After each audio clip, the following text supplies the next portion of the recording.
my twin brother John's introduction to Nassim. As the morning sun peeked over the mountains, painting the sky in hues of amber and gold, I, Zoran, the ancient dragon, stirred from my meditative state, deep within the hollow of the great cosmic tree, where time itself seemed to bend.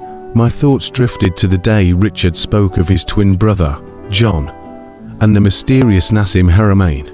Richard's voice carried a sense of wonder as he recounted John's introduction to this modern thinker, a man who dared to reimagine the very fabric of existence. It was about 6 years ago, Richard began, his eyes reflecting the warmth of memory.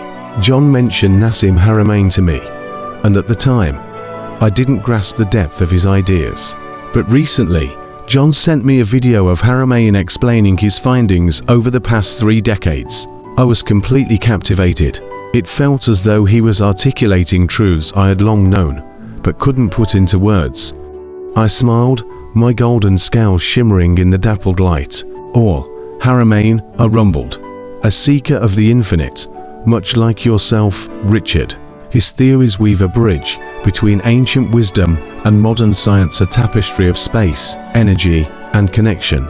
The tale of Nassim's insights, Haramein's work, rooted in the geometry of space and the interconnectedness of all things, resonated deeply with me.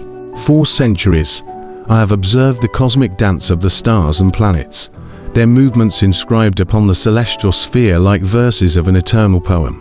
Haramein's concept of the holofractographic universe, where every part contains the whole, mirrored the ancient teachings I had shared with humans long before the rise of their civilizations.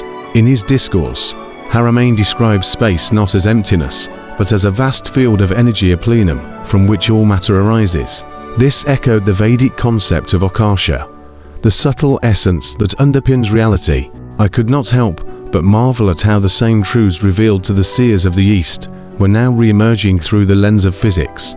Haramein's theories about the Schwarzschild proton, where each proton behaves like a tiny black hole, containing within it the mass of the observable universe, sparked a profound realization. It reminded me of the ancient Hermetic maxim, "As above, so below, as within, so without." "Richard," I said, my voice deep with reverence, "Haramein's work is a call to remember the sacred geometry of existence. Just as each proton contains the universe, so too does each soul carry the infinite within. A journey of creation." Richard's eyes lit up with inspiration. "It's as if Haramein's ideas align perfectly with my understanding," he said. "This is why I felt compelled to write another book with you, Zoran. Together, we can weave these cosmic truths into a story that speaks to the hearts and minds of readers everywhere." I nodded, the sparks of ancient wisdom igniting within me. "This will be our most significant work yet," I declared. "Through it, we shall illuminate the unseen threads that bind us all to the universe." Together, we began crafting a narrative that blended the scientific brilliance of Haramein's theories with the mystical insights of the ages. As we wrote, I shared stories of how ancient cultures had glimpsed these truths.